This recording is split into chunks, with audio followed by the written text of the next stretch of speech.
রহিম। আসসালামু আলাইকুম। সম্মানিত আজকের এই প্ল্যাটফর্মের মঞ্চবিষ্ট সভাপতি মহোদয় এবং মঞ্চবিষ্ট বিশেষ অতিথিবৃন্দ, আমার সামনে অতিথিবৃন্দ, আসসালামু আলাইকুম। আপনারা অনেক মূল্যবান বক্তব্য শুনেছেন। আমি আজকে আমরা যেটার জন্য এসেছি, আমরা যেটা করবো এটার জন্য সর্বপ্রথম এই দেশটা স্বাধীন যারা করেছেন মুক্তিযোদ্ধাকে আমি সালাম জানাচ্ছি। এর পরবর্তীতে এটা যেহেতু রমজান মুবারক এবং আমরা হিন্দু বৌদ্ধ খ্রিস্টান ভাইরা যারা আপনাদের ধর্ম পালন করেছেন, এটা যাতে স্বাধীনভাবে পালন করতে পারি ভবিষ্যতেও, এবং শুধু সেটা যদি সকলের দোয়া কামনা মহান স্রষ্টার কাছে আলোচনা। আমি এখন প্রথম আমার পজিশনটা সর্বপ্রথম বলে যে আজকের এই অনুষ্ঠানটা, এই প্ল্যাটফর্মটা ডাকা হয়েছে যে এই ডায়াবেটিস হাসপাতালে অনেক ভালো মন্দ অনেক কিছু ঘটেছে, সেগুলিকে পরিহার করে একটা সুন্দর কমিটি যাতে গঠিত জনগণ এবং গরিব দুঃখী মানুষ যাতে সেবা পায় সেটার জন্য একটা কমিটি গঠন করা। মুখ্য উদ্দেশ্যটা হচ্ছে এই। আমি আমার পজিশনটা বলি, আমি হলাম যে আপনাদের ওই চেয়ারের মানুষ। এখন হয়তো অনেকে মনে করতেছেন যে এখানে ডাইসে যারা বসেছে মনে তারাই না, আপনারা প্রাণান্বিত এখানে বসে। আমি কিন্তু সর্বদাই ডায়াবেটিস হাসপাতালে আমি কোনো প্রতিদ্বন্দ্বিতা করব না, আমি কোনো দায় দায়িত্ব নেব না। আমি সাধারণ মানুষ হিসাবে সঠিক একটা কার্যকরী পরিষদ আসার জন্য যত রকমের সহযোগিতা আছে মানুষ সেবা পাওয়ার জন্য সেটা করব। আজকের এই টাকাটাও সেটার জন্য। আপনাকে এটার উপর সবাই একমত আছেন? এইটার জন্য আজকে টাকা।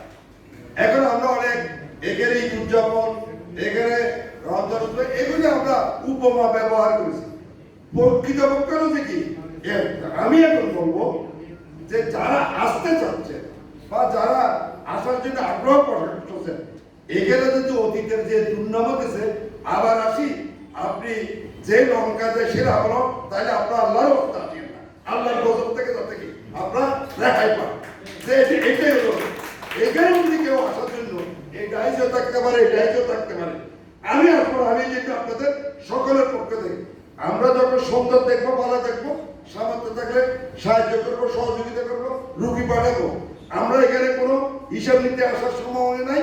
এখানে আসি আপনাদেরকে বকা বলি, যারা সঠিকভাবে দায়িত্ব পালন করবেন, যারা সঠিকভাবে আল্লাহ এবং ঈশ্বরকে ভগবানকে হাজির নাজির রেখে যারা এই হাসপাতালে সেবা করার জন্য তারা আসলে এরকম একটা কমিটি আমরা সবাই চাই।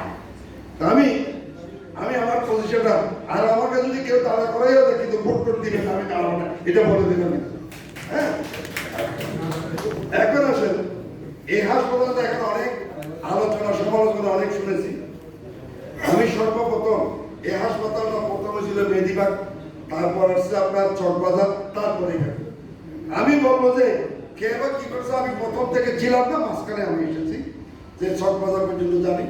যারাই আনার জন্য উদ্যোগ গ্রহণ করেছে, সুন্দর করেছে, তাদের ভালোগুলির জন্য আল্লাহর কাছে পরিহার করে তারা তাদেরকে ভালো করুক, আর খারাপ যেগুলো এগুলো আল্লাহ রহমত করুক, যেগুলো মুছে যায়। পরিশেষে আরেকটা বলতে চাচ্ছি যে আজকে যে তৃতীয় অবস্থা এই হাসপাতালের জায়গাটা কিন্তু কারো ব্যক্তিগত মনে হয় না, এটা একটা রেলের জায়গা। আমি সরকারকে এবং যারা এটার জন্য কষ্ট করেছে তারা সকলকে আমি ধন্যবাদ জানাই যে হাসপাতালটা এইভাবে এখানে জায়গাটা পেয়েছে হয়েছে। এটার পাশে আরো 2-3টি হাসপাতাল, কিডনি কর্পোরেশন এবং সাতক্ষীরা নাকান, এগুলি কিন্তু সরকার। আমি মনে করবো যে এই হাসপাতাল উন্নতি হোক, পাশে যে 2টি আরো হাসপাতাল আছে এগুলিরও কমিটি আছে, ওইখানে আমরা মাঝে মধ্যে ডোনেশন দিই, আমিও দিই, এবারে দিয়েছি, যে সমন্বয় করে সুন্দরভাবে যাতে সঠিক চিকিৎসা। তাহলে এখানে যদি ডায়াবেটিস চিকিৎসা পাই, ওইখানে যদি হার্টের চিকিৎসা পাই, ওইখানে যদি কিডনি পাই, ওইখানে যদি তাহলে আমাদের চট্টগ্রামের অন্ততপক্ষে এই এলাকার মানুষ অন্ততপক্ষে ভালোভাবে চিকিৎসাটা পাবে, এটা আমি কামনা করি। আর বলবো আমি কাউকে খারাপ করলে ছোট করতে চাই না। জাহাঙ্গীর সাহেব যিনি ছিলেন, ওনার সাথে আমার টেলিফোনে কথা হয়েছে, আমি ওনার সামনে থেকে টেলিফোন করছি, আর এক হয়েছেন উনি ওনাকে আমি যা রিকোয়েস্ট করেছি। আবার লিপি আপা, ওনার হাজবেন্ডকে আমি কিছুক্ষণ আগে দেখলাম আমার সামনে যাওয়া, এখানে অডিয়েন্স আছে, উনি সহ আমরা তো আবাদে বলছি 2 ঘন্টা সবাই বুঝেছি, সবাই কিন্তু মঙ্গল চাই। জাহাঙ্গীরে কিন্তু আমার মনে হয় না যে অমঙ্গল চাই, লিপি ম্যাডামও মনে হয় না যে মঙ্গল চাই। আর একটা নতুন কমিটি দেওয়া আর একটা ইলেকশন হবে, তারাও মঙ্গল চায়। আপনাদেরকে বেছে নিতে হবে সঠিক মঙ্গল কে চায়। এইটাই হলো দেখি সবাই তো মঙ্গলের জন্য। যেমন কিছুক্ষণ আগে উদাহরণ দিল, যুদ্ধ চলতেছে কি জন্য? মঙ্গলের জন্য। সৈন্য মরে যাচ্ছে কি জন্য? মঙ্গলের জন্য। অস্ত্র বাড়াচ্ছে কি জন্য? মঙ্গলের জন্য। কিন্তু সবাই তো মঙ্গল, কিন্তু আসল মঙ্গল বেঁচে নেওয়া খুবই কঠিন। সুতরাং আপনারা এখানে 200 জন 250 জন 300 জন লোক এসেছেন, আমাদের ভোটার আছে 2000 3000 5000। এখন আমি আপনাদেরকে অনুরোধ করব, হয়তো 18 জনের একটা কমিটি হবে, আবার 11 জনের নাকি একটা উপদেষ্টা কমিটি আছে। কমিটি যেটা হবে 18 জনকে হয়তো আমরা সবাই চিনব না, কিন্তু যারা সিগনেটরি থাকবে, যারা সময় দেবে, যারা এটা নিয়ে মাথা কামাবে, নিঃস্বার্থভাবে আল্লাহ রসুলকে, ভগবানকে, ঈশ্বরকে স্মরণ করে এরকম 3 জন লোক ভালোভাবে বেছে ভোট দিবেন। 1 নম্বর সভাপতি, 2 নম্বর সেক্রেটারি, 3 নম্বর ট্রেজারার, কোষাধ্যক্ষ।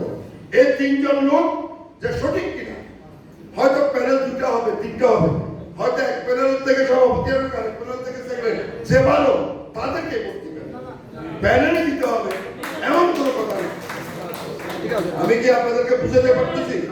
জি, যে হয়তো এখন একজনের প্যানেল একটা দিয়ে দিল, এখানে সভাপতি ভালো, সেক্রেটারি খারাপ, ট্রেজারার খারাপ, হয়তো এক জায়গায় আমি জানি না কিভাবে হবে।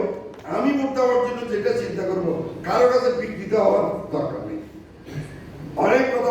এরপর আমি স্মরণ করব যে বর্তমানে আমাদের মন্ত্রী প্রতিমন্ত্রী মহোদয় আসা ছিল, ওনাকে ধন্যবাদ দেয়। ওনার সাথে সুসম্পর্ক রাখবেন এই প্ল্যাটফর্ম। বর্তমানে অর্থমন্ত্রী আমাদের আমির খসরু মাহমুদ চৌধুরী সাহেব, ওনার সাথে আপনারা আলাপ করবেন।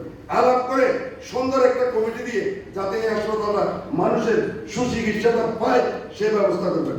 আর আমি বেশি সময় নষ্ট করতে চাই না। আমি মনে হয় আমার যে কথাটা, আপনারা এখানে যে 300 জন আসছেন, আপনারা 3 জনের সাথে যোগাযোগ করে কে ভালো কে খারাপ এগুলি বিবেচনা করবেন। আশা করি আমাদের অসুবিধা হবে না। আমরা এই যে আজকে স্বাধীনতা দেশ যেটার জন্য স্বাধীন করা হয়েছে, সেটা যাতে এই হাসপাতাল থেকে পায়, সৎভাবে ন্যায়ভাবে, সেটা ব্যবস্থা করার জন্য আজকের এই মিটিং। এবং সবাইকে ধন্যবাদ। আমার ভুল ত্রুটি দেখি সবাই ক্ষমা করে দিবেন। আসসালামু আলাইকুম।